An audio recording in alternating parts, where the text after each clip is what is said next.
Hey, sorry for the bad audio visual. It's on my cell phone. So I'm going to be doing winners and losers that occurred in training camp so far. We're going to get into it. A lot of players, a lot of aspects of the game is much improved from was last year. But before we get into today's video, if you're a fan of getting up really early and stubbing your toe when you're trying to go to the bathroom, go ahead and subscribe to my channel because we talk all things Detroit Lions news and rumors. Sometimes being a Lions fan, you could do exactly what I did when I had to go to the bathroom. But let's go ahead and start with the winners and losers here. Biggest winner for me has to be rookie edge Aiden Hutchinson. This guy has been balling out in training camp. He really is just showing exactly why the Lions drafted him with the number 2 pick in the draft. Matter of fact, he's even doing better expectations than I initially thought he would do, and that's fantastic. He is beating up on Quintez Cephus, beating him in drills, beating up Jonah Jackson when they're going against each other. He is winning the fight. Now, bear in mind that Quintez Cephus was playing on the left side and not the right side. With that said, it's still Quintez Cephus. Quintez Cephus is an outstanding player, and Jonah Jackson is as well. You know, people mention the fact that Aiden Hutchinson's got small arms. He's a local guy. A lot of people didn't want to draft him just because of that. My thing with Aidan Hutchinson was I'm not a Michigan fan. I'm an Oregon Duck fan. To me, he clearly was the best player in this year's draft, and the Lions decided to draft him instead of going with the name of Kayvon Thibodeau or somebody else. Smart move, because he's exactly doing what we need him to do. I was talking to Jeff Risdon the other day, and he said that he is better than he even expected.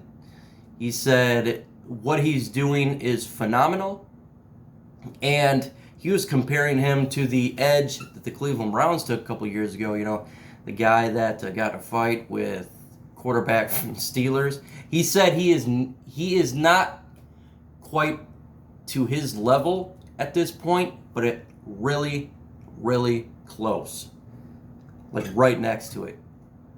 Hey, that's a good comparison. That's a good word to say for Aidan Hutchinson. So he is a big winner on my list. I would suggest the loser right now is the injuries that the current players have going for the Detroit Lions. Bell injury, the Pascal injury, any type of injury that is making players not play is always going to be a loser on my list because you don't want injuries. You know, we all know it's inevitable. It's going to happen, but you still don't want to have those injuries. All we can do is continue to cross our fingers and hope that the injury bug is subdued.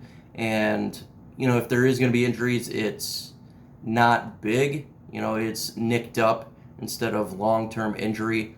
But injuries are always a negative, and it's always going to be a loser on the list if we continue to get them. So it's always going to be on my list no matter what. So hopefully they continue to stay healthy, you know, as training camp goes along, as the pads and they get a little more high intensity. That is definitely something we're going to be monitoring here, at least on my channel, and I'm sure every one of you guys will be watching that as well. Another major winner on my list is right now Jeffrey Okudah. He's done exactly what he has needed to be done after the last 2 years. You know, first year didn't have a good rookie campaign. Last year getting injured. He's in phenomenal shape. He's looking like he is the 3rd overall pick in the draft. He is very competitive, fighting.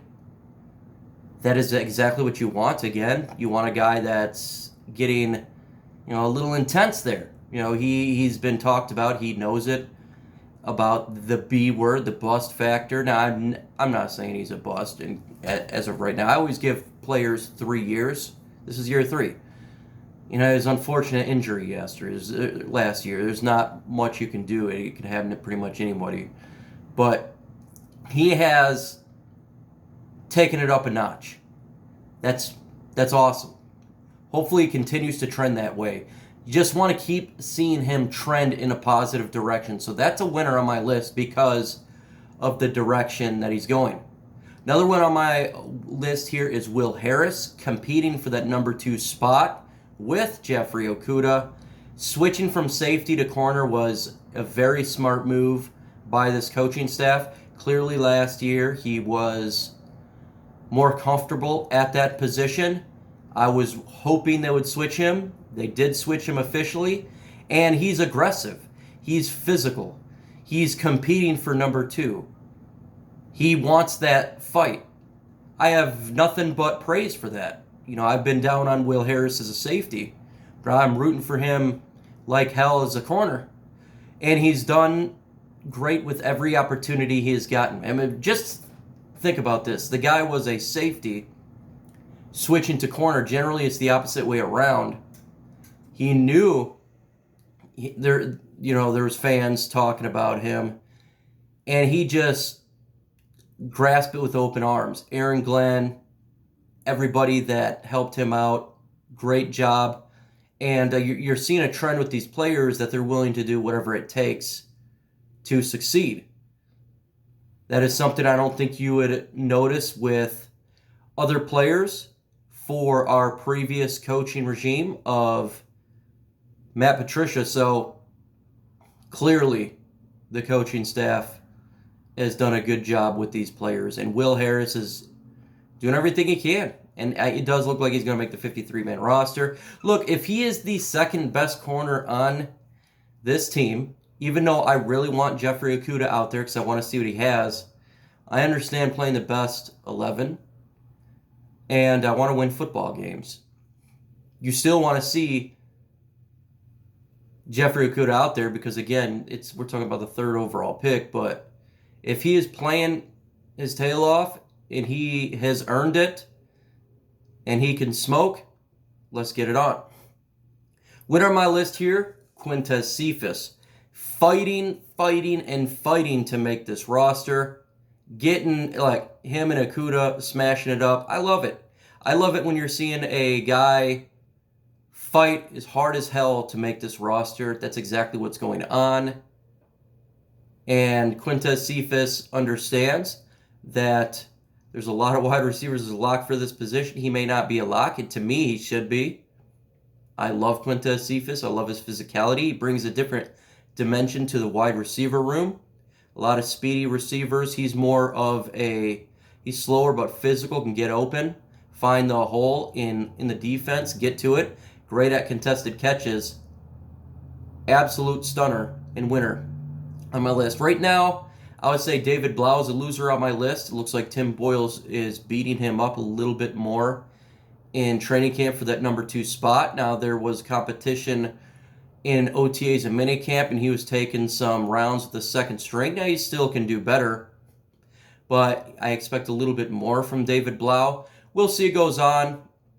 It's just early in training camp, so I'm not too concerned for that number 2 spot with David Blough. I'm rooting for him to get that spot, but potentially so far it's looking like Tim Boyle is going to get that spot. But hey, that's what training camp's all about.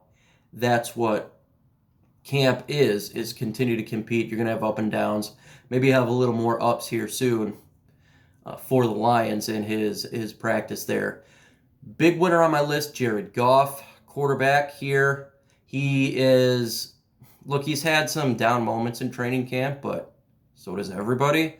Other than that, he has been phenomenal working with the wide receivers, getting on the same page with Shark, Craig Reynolds, throwing dimes to DeAndre Swift.